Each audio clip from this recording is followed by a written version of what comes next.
Senyales or palatandaan na malapit na tayong ma-restrict ni Facebook. Mga newbie or mga nagsisimula pa lang na tulad ko, dapat ay alam po natin to. Kapag na-restrict tayo ay hindi naman po ibig sabihin may violation na po tayo. Ito po ay winawarningan or hinihigpitan pa lang tayo ni Facebook. Ito yung mga kadalasang ginagawa po natin, yung nagko-follow po tayo, nagko-comment, nagre-react, nag-share po ng mga videos, nag-a-add friend at saka mga nag-a-accept ng friend request. Ito po yung mga ginagawa po natin sa maiksing oras o minuto na walang pahinga.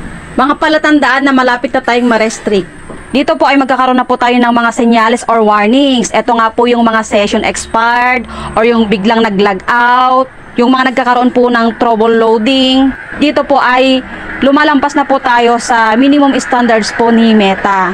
At kapag tayo naman po ay makulit at paulit-ulit po natin na ginagawa, yung iba po nakakaranas na po ng 1 hour restriction, 2 hours, 4 hours, 8 hours, 12 hours, 1 day, at saka yung mga iba 6 days.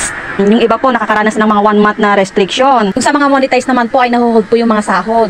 Tapos yung iba naman po ay 3 months. Ito na po yung worst, yung 6 months kasi wala na pong kasiguraduhan kung ito pa po ay maayos or hindi. Dito na po papasok minsan yung yung madi-disabled na or mawawalan ka na ng karapatan sa Facebook na talaga namang mahirap at masakit, diba? Kasi ito po ay pinagpaguran po natin. Kaya ang gagawin po natin ay kailangan po natin sumunod sa mga policy po ni Meta. Ito po nga po yung mga minimum standard policy, dapat ay alam po natin. At kailangan ay hinay-hinay at mag-rest din ang Facebook natin. God bless po.